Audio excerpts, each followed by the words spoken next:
بنيت جذورها ورفعت قواعدها على اسمه وحده سبحانه وتعالى لا شريك له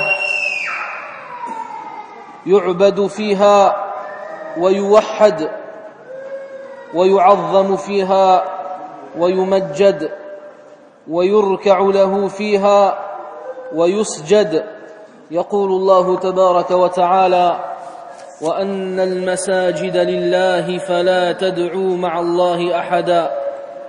ويقول المولى جل في علاه: أذن الله في بيوت أذن الله أن ترفع ويذكر فيها اسمه.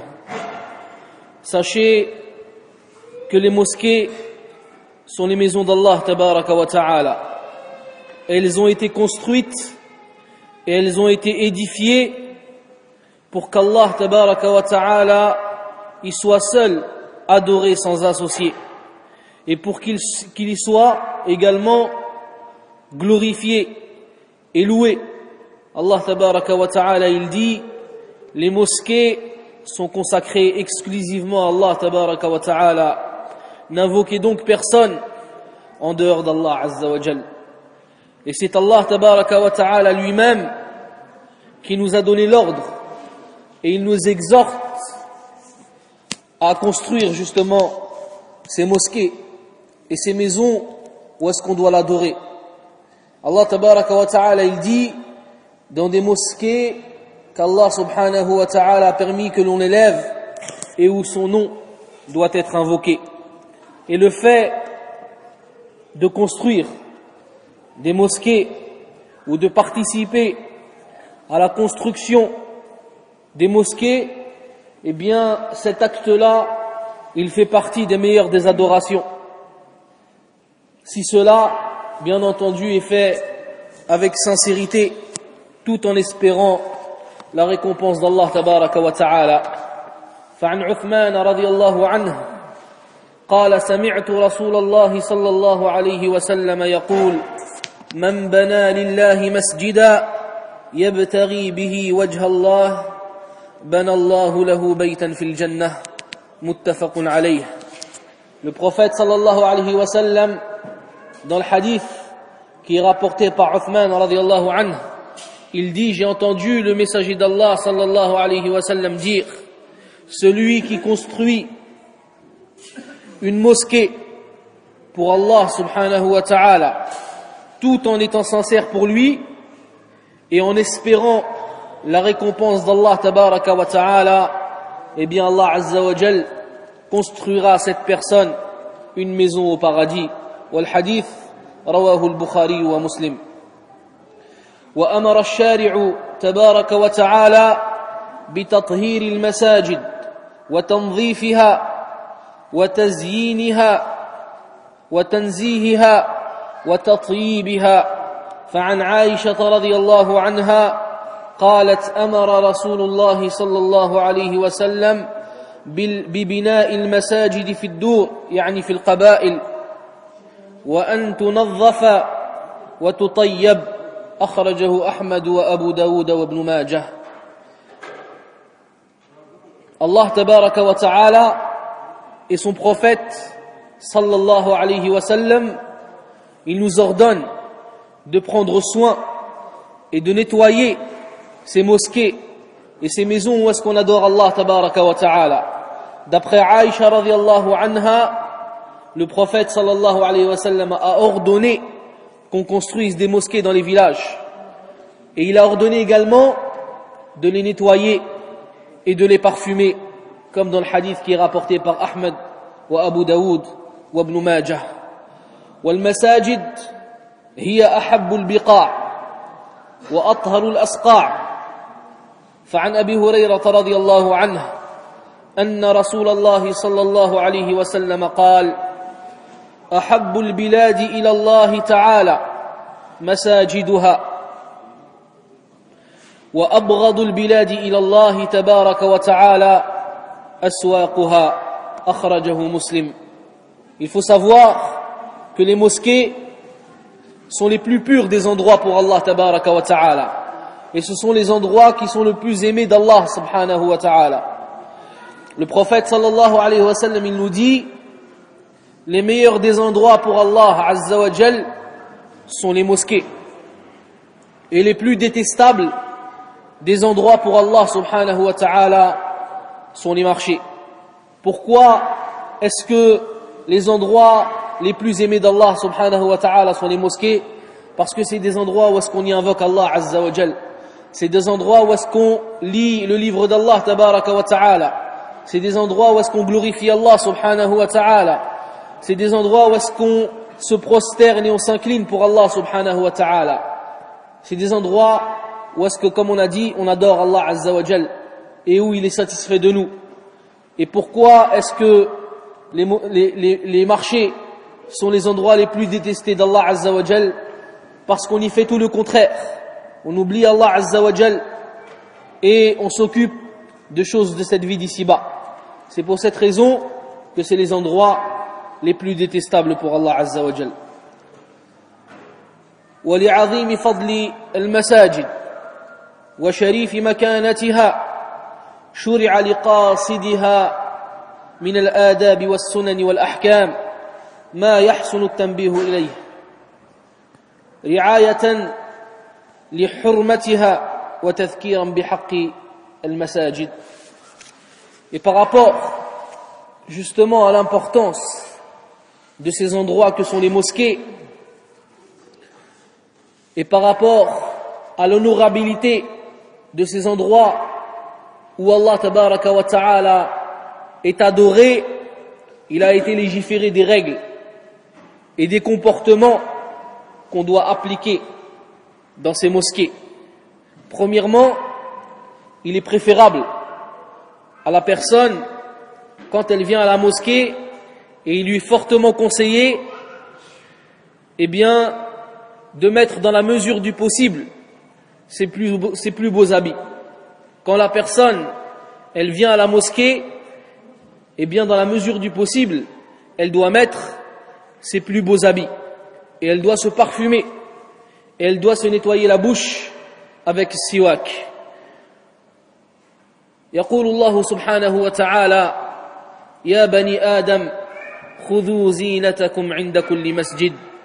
Allah tabaraka wa ta'ala, il nous dit, ô enfants d'Adam, c'est-à-dire qu'il nous interpelle, il nous dit, ô enfants d'Adam, dans chaque lieu de prière, portez-y vos parures, c'est-à-dire vos meilleurs habits.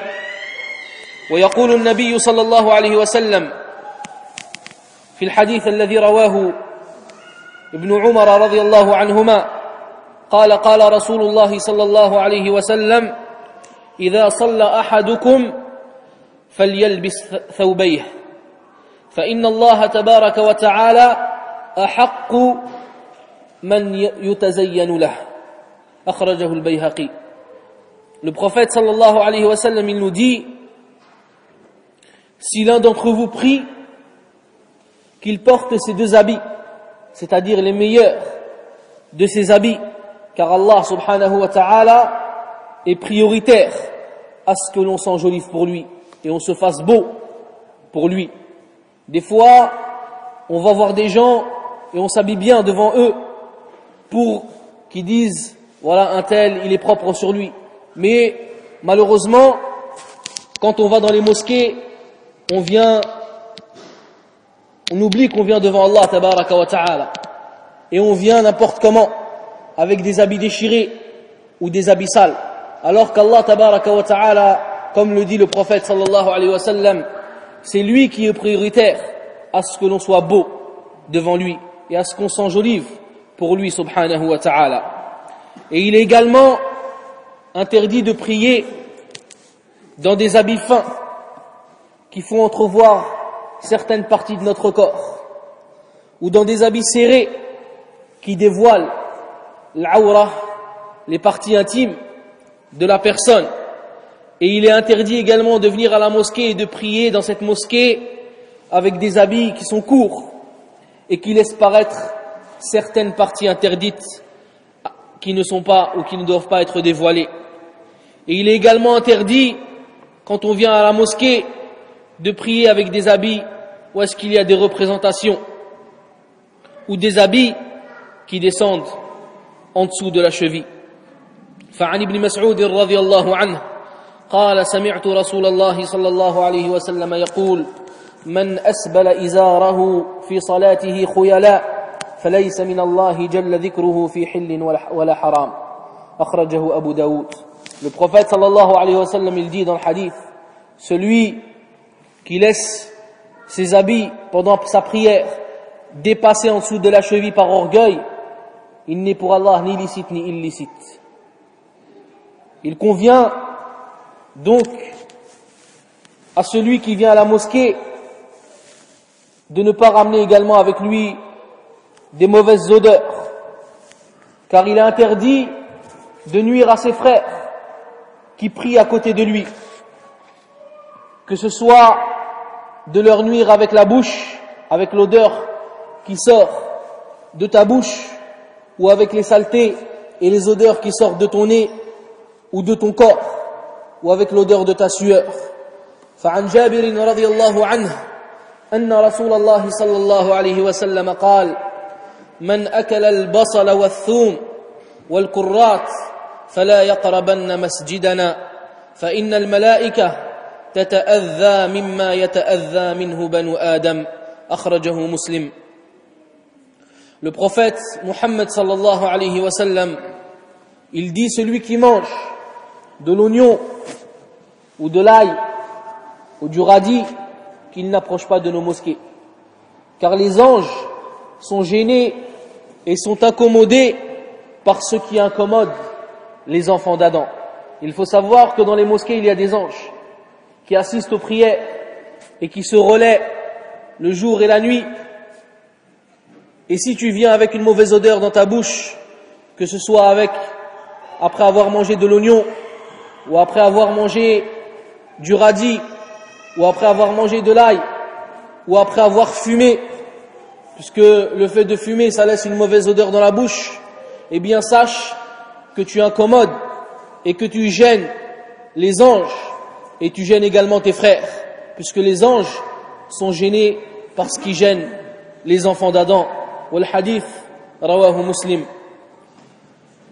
وعن عائشة رضي الله عنها قالت كان الناس ينتابون الجمعة من منازلهم من العوالي فيأتون في العباء ويصيبهم الغبار فتخرج منهم الريح فأتى رسول الله صلى الله عليه وسلم إنسان منهم وهو عندي فقال رسول الله صلى الله عليه وسلم لو أنكم تطهرتم ليومكم هذا متفق عليه. Et d'après Aïcha radiyallahu anha, des gens sortaient des hauteurs de la ville de Médine pour assister au Jumu'ah du prophète sallallahu alayhi wa sallam, pour assister au prêche du vendredi qui était donné par le prophète Muhammad sallallahu alayhi wa sallam. Et quand ils arrivaient des hauteurs de Médine, ils étaient tout poussiéreux. Et l'un d'entre eux arriva chez Aïcha alors que le prophète sallallahu alayhi wa sallam était chez elle. Et quand il l'a vu dans cet état, il lui a dit: pourquoi ne vous êtes-vous pas purifié pour ce jour-ci, pour le vendredi? Wal hadith rawahu al-Bukhari wa Muslim. Le musulman, quand il vient à la mosquée, il doit venir avec calme et avec tranquillité, et il ne doit pas se presser, mais il doit venir en faisant des petits pas, et il ne doit pas entrecroiser ses doigts, car dès qu'il vient à la mosquée et qu'il a l'intention de venir à la prière pour faire la prière, il est compté comme s'il était en prière. Et même s'il entend l'iqama, c'est-à-dire le deuxième appel à la prière, eh bien la personne ne doit pas se presser et ne doit pas courir pour rattraper la prière. Pourquoi? Parce que ceci est contraire à la sunna du prophète Muhammad sallallahu alayhi wa sallam. فعن أبي هريرة رضي الله عنه قال قال رسول الله صلى الله عليه وسلم إذا سمعتم الإقامة فامشوا إلى الصلاة وعليكم بالسكينة والوقار ولا تسرعوا فما أدركتم فصلوا وما فاتكم فأتموا متفق عليه. Donc la personne, elle ne doit pas venir en courant, elle ne doit pas se presser, mais elle doit venir avec tranquillité. Comme nous le dit le prophète Muhammad sallallahu alayhi wa sallam, il nous dit, si vous entendez l'iqama, c'est-à-dire le deuxième appel à la prière, et que la prière va bientôt s'effectuer, si vous entendez l'iqama, allez à la prière avec calme et tranquillité, et ne vous pressez pas, ce que vous attrapez de la prière, priez-le, et ce qui vous a dépassé, eh bien, rattrapez-le. Et pourquoi le prophète sallallahu alayhi wa sallam, il nous dit ne vous pressez pas? Parce que le fait de venir en courant à la prière, il y a énormément de mauvaises choses dans cela. Déjà, tu viens dans la prière et tu seras essoufflé. Donc tu ne seras pas concentré. Et le fait d'être essoufflé, ça veut dire que tu souffles fort. Donc tu vas gêner ton voisin qui est à côté de toi. Et tu ne seras pas concentré à écouter l'imam qui prie, mais tu seras plutôt occupé à reprendre ton souffle. Donc tout cela, il y a beaucoup de mauvaises choses. C'est pour ça que le prophète sallallahu alayhi wa sallam, il nous dit de venir avec tranquillité, avec sérénité, et de ne pas nous presser. Et si une partie de la prière est passée, on la rattrapera. Et si on a tout eu, eh bien on prie. وعن أبي هريرة رضي الله عنه أن رسول الله صلى الله عليه وسلم قال لو يعلم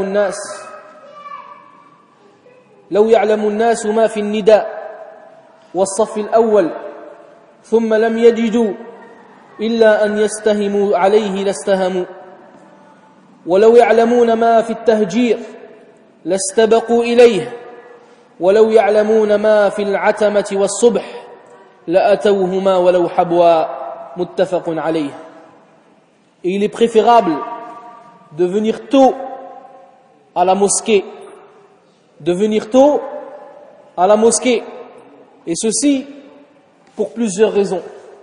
Comme nous le dit le prophète sallallahu alayhi wa sallam, il nous dit, si les gens savaient les bienfaits de faire l'adhan et d'être au premier rang, et qu'ils ne trouveraient aucune autre solution pour faire l'adhan ou pour être au premier rang que le tirage au sort, eh bien ils auraient tiré au sort qui fait l'adhan et qui occupe le premier rang, parce qu'il y a dans cela une énorme récompense. Et s'ils connaissaient les bienfaits de venir tôt à la mosquée, ils se seraient empressés de venir tôt. Et s'ils connaissaient les bienfaits de faire la prière de l'Isha et de Subh en groupe, ils y seraient venus même en rampant. Tellement la récompense est énorme. Et quand on rentre à la mosquée, on entre avec son pied droit. Et on dit les invocations qui sont légiférées pour rentrer à la mosquée. الإنسان عندما يدخل المسجد يقدم رجله اليمنى ويسلم على النبي صلى الله عليه وسلم ويقول اللهم افتح لي أبواب رحمتك وإذا خرج سلم وقال اللهم افتح لي أبواب فضلك. La personne, quand elle rentre à la mosquée, elle dit « Ô Seigneur », elle rentre avec son pied droit et elle dit « Ô Seigneur, ouvre-moi les portes de ta miséricorde ». Et quand elle sort avec le pied gauche et elle dit « Ô Seigneur, ouvre-moi les portes de tes bienfaits ». Et la personne, quand elle rentre à la mosquée, elle ne doit pas s'asseoir tant qu'elle n'a pas prié 2 unités de prière, tant qu'elle n'a pas fait rak'atayn, elle ne s'assied pas. Et ceci, peu importe le moment dans la journée, que ce soit entre l'Asr et le Maghrib, que ce soit entre Subh et Dhuhr, peu importe, quand elle rentre à la mosquée, elle ne s'assied pas tant qu'elle n'a pas prié 2 unités de prière, de salutation de la mosquée. فعن أبي قتادة رضي الله عنه أن رسول الله صلى الله عليه وسلم قال إذا دخل أحدكم المسجد فليركع ركعتين قبل أن يجلس متفق عليه. Le prophète sallallahu alayhi wa sallam, il nous dit, si l'un d'entre vous entre à la mosquée, qu'il ne s'assied pas avant d'avoir fait 2 unités de prière, qu'il ne s'assied pas avant d'avoir fait 2 unités de prière. ومن دخل يوم الجمعة والإمام يخطب فلا يجلس حتى يصلي ركعتين في أصح قولي العلماء يخففهما ويتجوز فيهما. فعن جابر رضي الله عنه قال جاء سليك الغطفاني رضي الله عنه يوم الجمعة ورسول الله صلى الله عليه وسلم يخطب فجلس سليك فقال له النبي صلى الله عليه وسلم يا سليك قم فاركع ركعتين وتجوز فيهما. ثم قال النبي صلى الله عليه وسلم إذا جاء أحدكم يوم الجمعة والإمام يخطب فليركع ركعتين وليتجوز فيهما أخرجه مسلم. Donc celui qui rentre pendant le prêche du vendredi alors que l'imam est sur le minbar et il est en train de faire le prêche, il ne doit pas s'asseoir avant d'avoir fait 2 unités de prière. Et ceci, d'après l'avis le plus authentique des savants de l'islam. Mais il doit alléger ces deux rak'a. Pourquoi? Parce qu'une fois, un compagnon nommé Sulayk, radiyallahu anhu,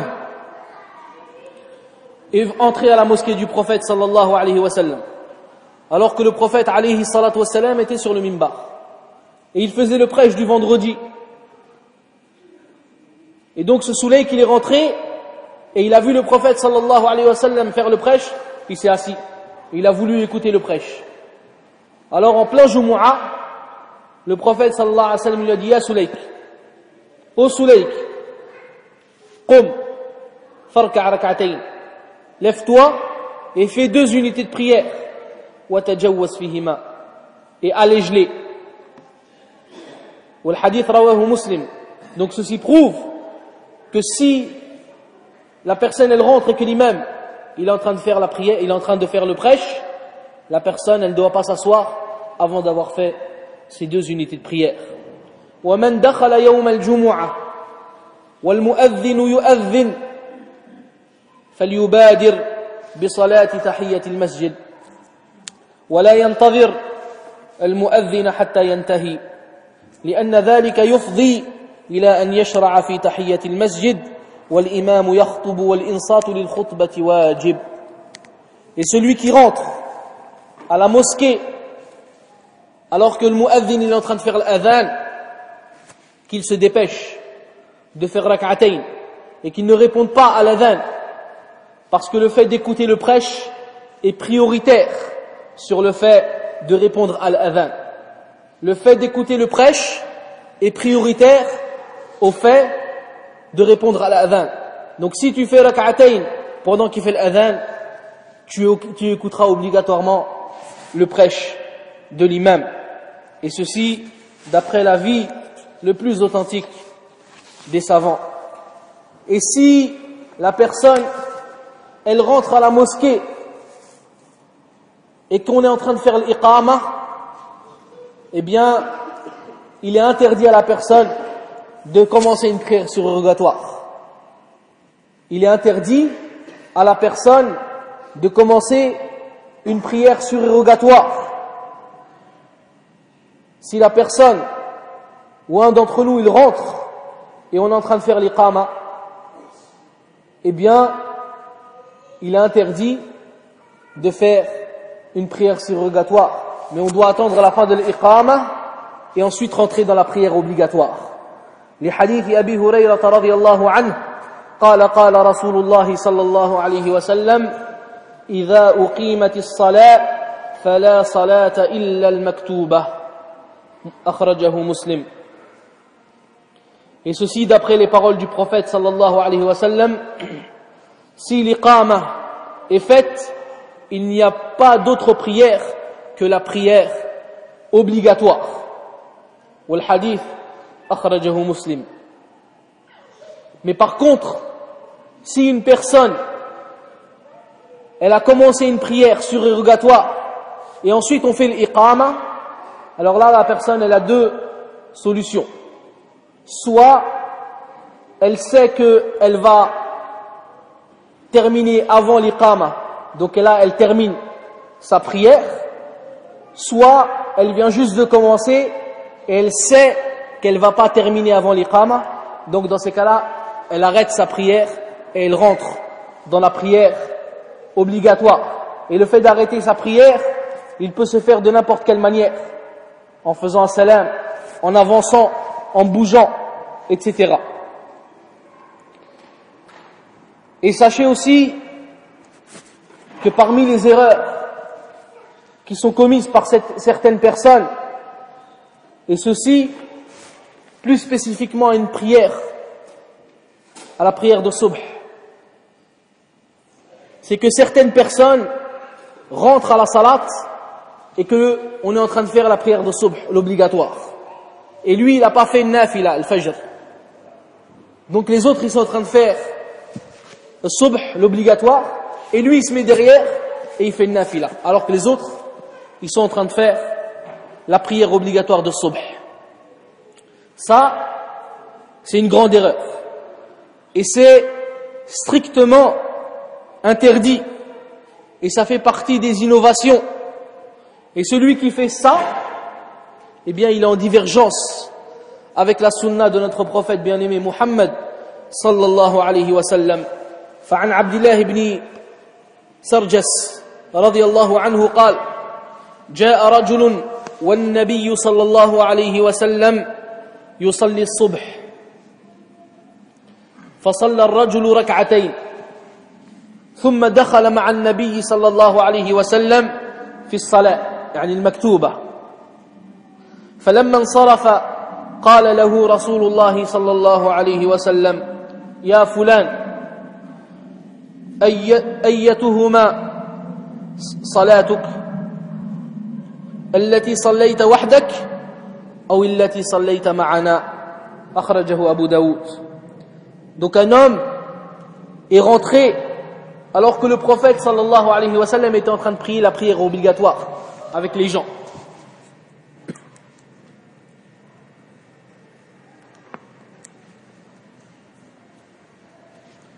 Alors que le prophète sallallahu alayhi wa sallam était en train de prier la prière obligatoire avec les gens. Donc cet homme il est rentré et il s'est mis derrière et il a fait une nafila, sunnatul fajr. Il l'a fait et quand il a terminé la sunna, il est rentré dans le rang avec les autres pour faire l'obligatoire. À la fin, le prophète sallallahu alayhi wa sallam il a interpellé, il lui a dit ya fulan, ou un tel, quelle est ta prière? Est-ce que c'est celle que tu as priée seule ou est-ce que c'est celle que tu as priée avec nous? والحديث رواه أبو داود. ويقول ابن عبد البر au sujet de ce hadith, il dit كل هذا إنكار منه صلى الله عليه وسلم لذلك الفعل فلا يجوز لأحد أن يصلي في المسجد شيئا من النوافل إذا قامت المكتوبة. Ibn Abd al-Barr radiyallahu anhu en commentant ce hadith, Il nous dit, le prophète a dit cela à cette personne, il lui a dit cela pour montrer sa désapprobation par rapport à l'acte qu'il venait de faire. Et il dit, il est donc interdit à une personne de prier une prière surérogatoire si les gens ils sont en train de faire une prière obligatoire en groupe. ومن فاتته سنة الفجر فيستحب له قضاؤها بعد ارتفاع الشمس قيد رمح لما روى أبو هريرة رضي الله عنه أن النبي صلى الله عليه وسلم قال من لم يصلي ركعتي الفجر فليصليهما بعد طلوع الشمس أخرجه الترمذي. Et celui qui n'a pas pu faire la sunna du Fajr, il est préférable pour lui, le mieux, c'est de la rattraper après le lever du soleil. Après le lever du soleil, d'après la parole du prophète sallallahu alayhi wa sallam qui a dit celui qui n'a pas prié la sunna du Fajr, qu'il la rattrape après le lever du soleil. رواه الترمذي. وإن قضاها الإنسان بعد صلاة الفجر قبل أن تطلع الشمس جاز لحديث قيس بن عمرو رضي الله عنه قال رأى رسول الله صلى الله عليه وسلم رجلا يصلي بعد صلاة الصبح ركعتين فقال له رسول الله صلى الله عليه وسلم صلاة الصبح ركعتين فقط فقال الرجل إني لم أكن صليت الركعتين اللتين قبلهما فصليتهما الآن فسكت رسول الله صلى الله عليه وسلم أخرجه أبو داود والترمذي. Et si la personne rattrape cette prière, cette sunna du Fajr avant le lever du soleil, ceci est également permis. Et il n'y a aucun mal à cela, d'après le hadith où le prophète sallallahu alayhi wa sallam a vu un homme prier 2 unités de prière après la prière obligatoire. Alors le prophète sallallahu alayhi wa sallam, il est parti voir cet homme et il lui a dit subh, l'obligatoire, il est que de 2 rak'a. C'est-à-dire pourquoi tu rajoutes encore 2 autres? Alors l'homme il a répondu au prophète sallallahu alayhi wa sallam et il lui a dit qu'il n'avait pas prié les 2 rak'a du Fajr, la sunna, qu'il n'avait pas prié. Alors le prophète sallallahu alayhi wa sallam il s'est tu et il n'a rien dit. Donc ceci prouve qu'il est préférable de les prier après le lever du soleil. Mais si tu les pries avant le lever du soleil, il n'y a pas de problème. Mais il est préférable de les prier après le lever du soleil. Pourquoi? Parce que les paroles du prophète sallallahu alayhi wa sallam, elles prévalent sur ces constatations, sur le fait qu'ils se taisent et qu'ils ne disent rien. ثم اعلموا أن المصلين في المسجد كلهم سواء فمن سبق إلى مكان في المسجد استحق ذاك المكان ومن أقامه منه بغير حق فهو مغتصب فعن ابن عمر رضي الله عنهما عن النبي صلى الله عليه وسلم قال لا يقيمن أحدكم الرجل من مجلسه ثم يجلس فيه أخرجه مسلم. Il faut savoir que tous les musulmans dans la mosquée, ils sont logés à la même enseigne. Ils sont sur le même piédestal. Ils sont tous pareils. Et celui qui s'assied à un endroit de la mosquée en premier, eh bien il est prioritaire quant à cet endroit. Et personne n'a le droit de venir lui dire « Lève-toi et laisse-moi ta place ». Et ceci d'après les paroles du prophète sallallahu alayhi wa sallam, qui sont rapportées dans l'authentique de l'imam Muslim. Il nous dit que l'un d'entre vous ne lève pas l'homme de sa place pour ensuite s'asseoir à sa place. Donc le prophète sallallahu alayhi wa sallam, il nous interdit cela. Et la personne qui s'assied en premier à un endroit de la mosquée, il est prioritaire quant à cet endroit. Mais par contre, il est interdit de réserver ou de demander à une personne qu'elle te réserve une place spécifique à la mosquée. Il faut que toi, tu viennes et tu t'assieds dessus pour que cet endroit, il soit prioritaire pour toi.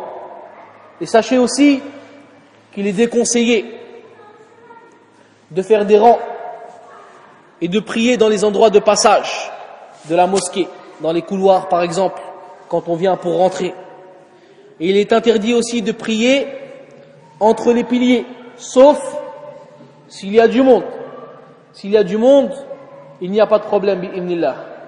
Mais si il y a de la place, le mieux c'est de faire un rang après le pilier. Et il convient également de combler et de terminer les premiers rangs avant de commencer à faire un dernier rang. فعن أنس رضي الله عنه أن رسول الله صلى الله عليه وسلم قال أتموا الصف المتقدم ثم الذي يليه فما كان من نقص فليكن في الصف المؤخر أخرجه أبو داود والنسائي. Et ceci d'après les paroles du prophète Muhammad sallallahu alayhi wa sallam, qui nous dit combler le premier rang, ensuite ceux qui les suivent, et s'il y a des espaces, que ces espaces soient dans les derniers rangs ou dans le dernier rang. Et il est préférable également de prier devant une sutra, et de s'en approcher, même si on sait que personne ne va passer entre nous et cette sutra. Et si quelqu'un passe devant vous ou entre vous et cette sutra, eh bien, empêchez-le de passer avec votre bras. Et s'il ne veut pas, repoussez-le. Et s'il ne veut pas, écartez-le, mais sans que cela ne conduise à annuler votre prière. فعن أبي سعيد الخدري رضي الله عنه قال قال رسول الله صلى الله عليه وسلم إذا صلى أحدكم فليصلي إلى سترة وليدن منها ولا يدع أحدا يمر بينه وبينها فإذا جاء أحد يمر فليقاتله فإنه شيطان أخرجه أبو داود وابن ماجه. Le prophète sallallahu alayhi wa sallam, il nous dit, si l'un d'entre vous prie, qu'il prie devant une sutra, c'est-à-dire qu'il mette quelque chose devant lui et entre lui et entre le passage des gens, et qu'il se rapproche de cette sutra. Et si quelqu'un essaye de passer, eh bien qu'il l'en empêche, car cette personne est un diable. Et il est interdit également de passer devant quelqu'un qui prie, même si c'est le seul chemin. Il est interdit de passer devant quelqu'un qui prie, même si c'est le seul chemin. Tu attends, et la personne doit patienter jusqu'à ce que celui qui prie termine, sauf en cas d'extrême urgence. روى أبو جهيم الأنصاري رضي الله عنه قال قال رسول الله صلى الله عليه وسلم لو يعلم المار ما بين يدي المصلي ماذا عليه لكان أن يقف 40 خيرا له من أن يمر بين يديه. وقال أبو النضر لا أدري قال 40 يوما أو شهرا أو سنة. Donc le prophète sallallahu alayhi wa sallam, il dit, si la personne qui passe devant celui qui prie savait la gravité de cet acte, elle se serait arrêtée 40 au lieu de passer entre lui et sa sutra. Et Abu Nadr, il nous dit, je ne sais pas s'il a dit 40 jours ou 40 mois ou 40 années. Et il faut savoir aussi qu'il est interdit de déranger les gens qui sont dans la mosquée, que ce soit en parlant fort ou que ce soit en lisant le Coran fort ou que ce soit en faisant le dhikr fort. et toute autre chose. Tout ceci est interdit. Les hadiths Abi Sa'id al-Khudri radiyallahu anhu قال اعتكف رسول الله صلى الله عليه وسلم في المسجد فسمعهم يجهرون بالقراءة فكشف الستر صلى الله عليه وسلم وقال ألا إن كلكم مناج ربه فلا يؤذين بعضكم بعضا ولا يرفع بعضكم على بعض في القراءة أو قال في رواية أخرى في الصلاة أخرجه أحمد وأبو داود. Une fois, le prophète sallallahu alayhi wa sallam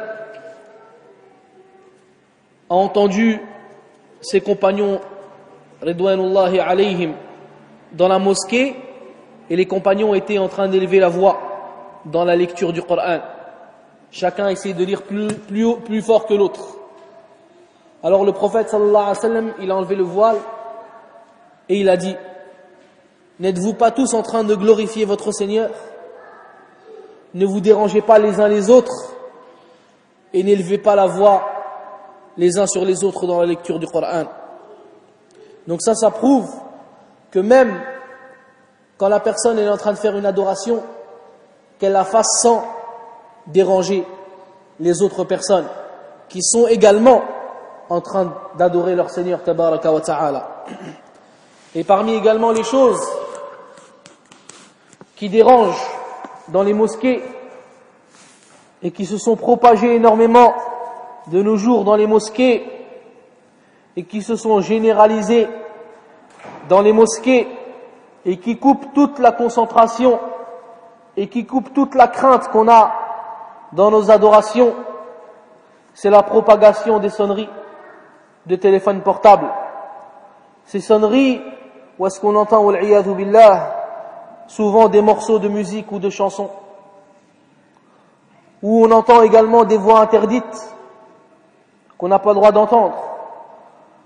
Et tout ceci est interdit déjà en dehors de la mosquée. Alors comment et que dire à l'intérieur des mosquées où est-ce que Allah subhanahu wa ta'ala il a permis de les édifier pour qu'on l'adore seulement et pour qu'on lui voue le culte exclusif?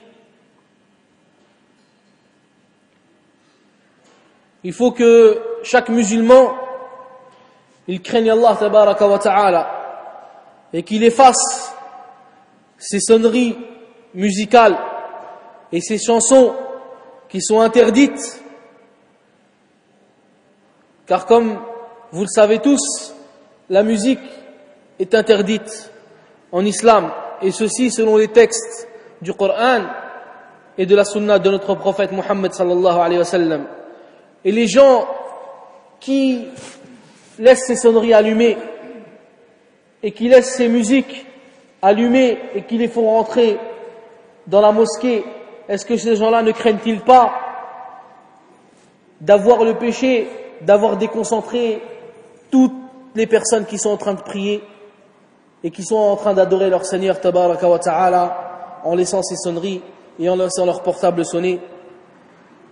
Et parmi les choses également qu'il convient de ne pas faire à l'intérieur des mosquées, c'est de vendre et d'acheter.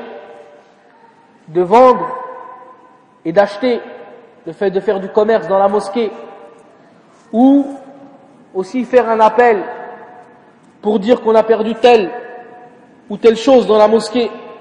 Mais le mieux, si tu as perdu une chose, ya akhi, le mieux, va voir les dirigeants de la mosquée et demande-leur si quelqu'un leur a pas rapporté telle ou telle chose. Et tu ne dois pas crier dans la mosquée pour dire que tu as perdu ou que tu cherches la chose que tu as égarée. فعن أبي هريرة رضي الله عنه أن رسول الله صلى الله عليه وسلم قال: إذا رأيتم من يبيع أو يبتاع في المسجد فقولوا لا أربح الله تجارتك، وإذا رأيتم من ينشد ضالة فقولوا لا رد الله عليك. أخرجه الترمذي. Le prophète sallallahu alayhi wa sallam, il dit: si vous voyez quelqu'un vendre ou acheter à la mosquée, dites-lui qu'Allah ne fasse jamais gagner ton commerce. Et si vous voyez quelqu'un faire l'annonce de la perte de telle ou telle chose, dites-lui qu'Allah ne te rende jamais ce que tu as perdu. Rawahu at-Tirmidhi. Et parmi les choses aussi qui convient de ne pas faire à l'intérieur de la mosquée, c'est de parler de futilité, c'est de dire des mots grossiers, c'est de parler de la vie d'ici-bas dans les mosquées. Ces mosquées, comme on a dit, qui ont été construites pour qu'Allah tabaraka wa ta'ala y soit évoqué, ou est-ce que son nom doit être évoqué, ou est-ce que on doit lui vouer l'adoration exclusive, ou est-ce qu'on doit se prosterner devant lui, ou est-ce qu'on doit s'incliner devant lui, ou est-ce qu'on doit lire son livre et ses paroles, tabaraka wa ta'ala. Et les mosquées, elles ont été construites pour parler de religion et pas pour parler de n'importe quoi, pas pour parler du match de l'Algérie, pas pour parler de pièces de voiture, pas pour parler de futilité. Elles ont été construites pour évoquer le nom d'Allah tabaraka wa ta'ala. Elles ont été construites, comme on a dit, pour lire le Coran, pour se rappeler du hadith du prophète sallallahu alayhi wa sallam. Celui qui veut faire ça, qui veut parler de futilité, qu'il fasse chez lui, dehors, pas à la mosquée, qu'il fasse chez lui, là où il est le maître de maison. Mais ici, le maître c'est Allah tabaraka wa ta'ala. Et Allah azza wa jal, il a voulu qu'on construise ces mosquées, comme on a dit, c'est pour évoquer son nom, et pas pour évoquer toutes sortes de futilités de cette vie d'ici-bas. Saïd ibn al-Musayyib, rahimahullah, il disait, celui qui s'assied à la mosquée, qu'il sache qu'il s'est installé devant son Seigneur tabaraka wa ta'ala. Il est donc de son devoir de ne dire que du bien devant Allah azza wa jal. Et sachez aussi que dans les mosquées, comme on a dit, on doit parler de religion et on doit invoquer le nom d'Allah tabaraka wa ta'ala. Et dans les mosquées, il doit y avoir des assises où l'on se rappelle de notre Seigneur azza wa jal. يقول النبي صلى الله عليه وسلم إذا مررتم برياض الجنة فارتعوا قالوا وما رياض الجنة قال حلق الذكر. Le prophète sallallahu alayhi wa sallam, il nous dit, si vous passez par les jardins du paradis, profitez-en et jouissez-en de ces jardins. Alors les compagnons radiyallahu anhum, ils lui ont posé la question, ils lui ont dit, Ya Rasulallah, qu'est-ce que c'est les jardins du paradis? On est dans cette vie d'ici-bas et tu nous parles de jardins du paradis? Alors le prophète sallallahu alayhi wa sallam, il leur a dit, les jardins du paradis, ce sont les assises où est-ce qu'on évoque Allah tabaraka wa ta'ala. Et les assises où est-ce qu'on évoque Allah subhanahu wa ta'ala sont des assises où sont présents les anges, où sont présents ces créatures qu'Allah tabaraka wa ta'ala a créées de lumière, qui obéissent à Allah tabaraka wa ta'ala jour et nuit et qui ne font pas un geste dans sa désobéissance. Ces anges assistent à ces assises où est-ce qu'on évoque le nom de leur Seigneur subhanahu wa ta'ala. Et il n'y a pas une assise où est-ce qu'on évoque le nom d'Allah azza wa jal sans que les anges y soient. Comme ceci est rapporté par Abu Hurayra radiyallahu anhu, où le prophète sallallahu alayhi wa sallam il dit, Allah azza wa jal a des anges qui parcourent la terre et qui parcourent les rues à la recherche des gens qui évoquent Allah subhanahu wa ta'ala.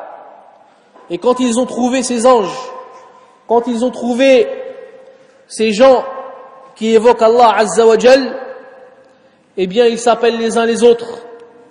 Ils s'appellent les uns les autres et ils disent, venez à ce que vous recherchiez. Ensuite, ces anges enveloppent les gens qui sont en train d'évoquer Allah azza wa jal de leurs ailes jusqu'au premier ciel.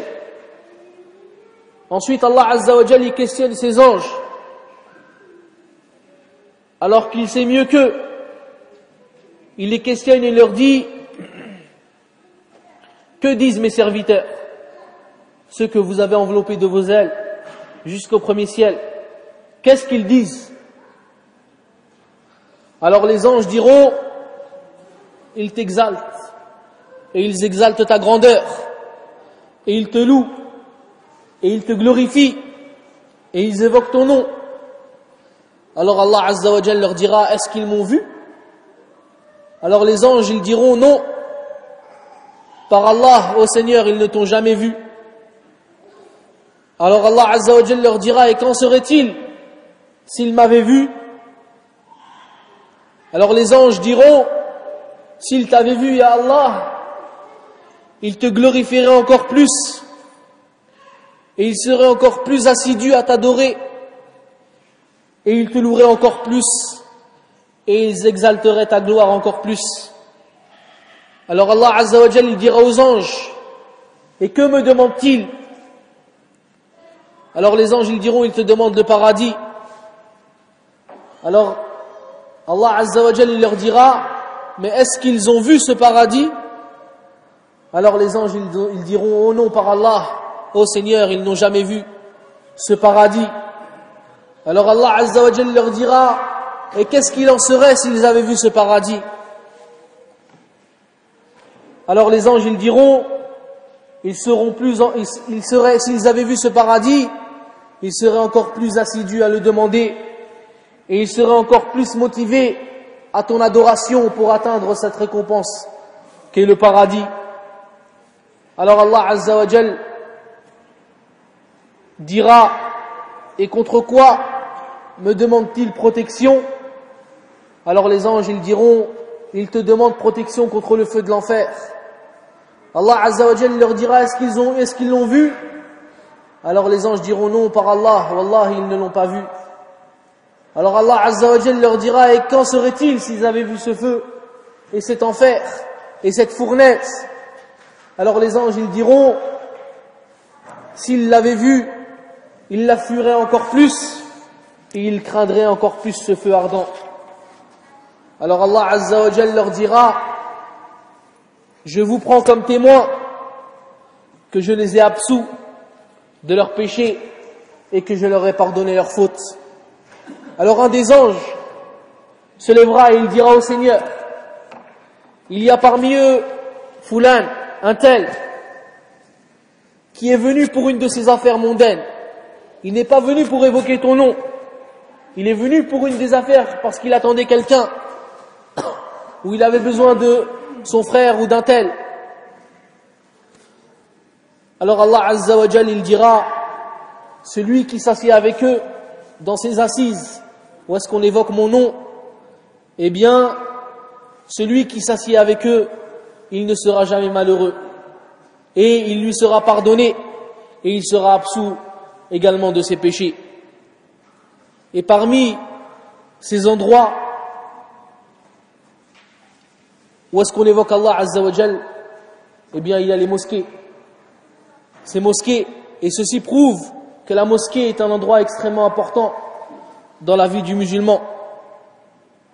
Et celui qui assiste aux assises où est-ce qu'on évoque le nom d'Allah Azza wa Jal,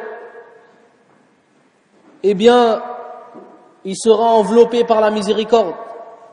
Et Allah Azza wa Jal descendra sur lui la tranquillité et la sérénité.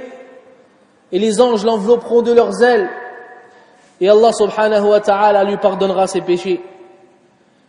Donc ça prouve le bienfait de venir à la mosquée et d'assister aux cours à la mosquée et de s'asseoir pour se rappeler d'Allah Azza wa Jal et de s'asseoir pour se rappeler les paroles de notre Seigneur Tabaraka wa Ta'ala et de s'asseoir pour se rappeler des paroles de notre prophète sallallahu alayhi wa sallam ainsi que des paroles des compagnons ridwanullahi alayhim. Et ces endroits-là et ces assises-là, on les trouve en général que dans les mosquées. Et sachez aussi que le fait d'avoir ses menstrues empêche la femme de s'asseoir à la mosquée. Une femme qui a ses menstrues, elle n'a pas à s'asseoir à la mosquée. Les hadiths عطية رضي الله عنها أنها سمعت النبي صلى الله عليه وسلم يقول ويعتزل الحيض المصلى أخرجه البخاري. Où le prophète sallallahu alayhi wa sallam il dit, et celles qui ont leur menstru, elles délaissent les endroits où est-ce que l'on prie, comme ceci est rapporté par le Bukhari. Mais par contre, il n'y a pas de problème à ce qu'elle y passe pour prendre une chose ou pour déposer une chose dans ces endroits où on prie, même si elle a ses menstrues ou même si elle a ses lochis.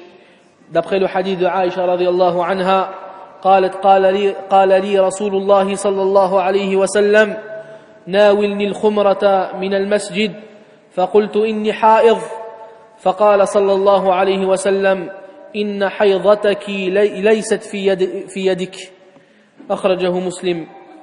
Donc on a dit, il n'y a pas de problème à ce qu'une femme qui est menstruée, elle passe à la mosquée, qu'elle dépose une chose, ou qu'elle prenne une chose dans la mosquée, mais elle ne doit pas s'y asseoir.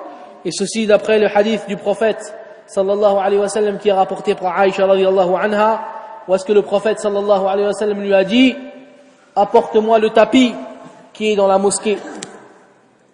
Alors Aïcha radiyallahu anha a dit au prophète, mais j'ai mes menstrues ya Rasulallah, comment veux-tu que j'aille à la mosquée? Alors le prophète sallallahu alayhi wa sallam lui a dit, tes menstrues ne sont pas dans tes mains. Rawahu Muslim.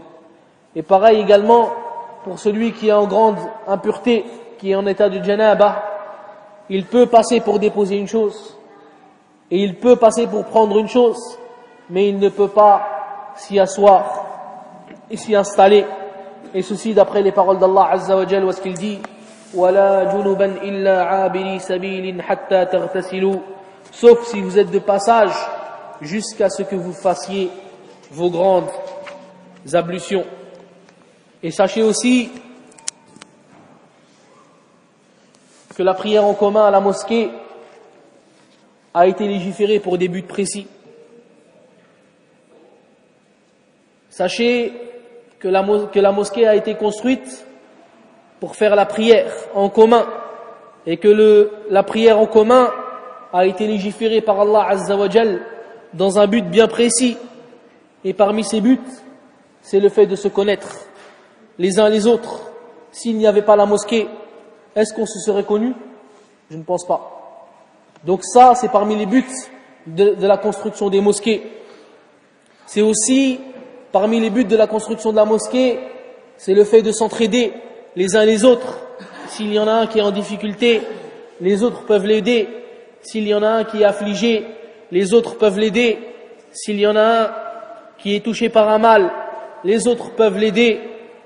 Et les mosquées ont été également construites pour se serrer les coudes. Et ainsi, et elles ont été construites également pour qu'on s'aime, pour qu'on s'y aime les uns les autres en Allah tabaraka wa ta'ala. Donc c'est pour cette raison qu'il faut qu'on s'entraide dans le bien et dans la piété. Et il faut également qu'on purifie nos cœurs de toutes les jalousies et de toutes les rancœurs. Et on doit échanger les querelles contre une affection fraternelle, et que le riche d'entre nous soit compatissant avec le pauvre, et que le fort soit doux avec le faible. Et on doit être également frères en Allah tabaraka wa ta'ala. C'est ainsi qu'on aura la réussite ici-bas et dans l'au-delà.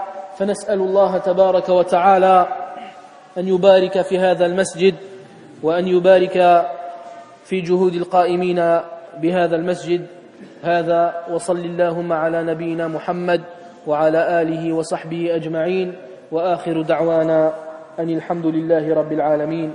وشكر الله الأخ الشيخ عبد المالك.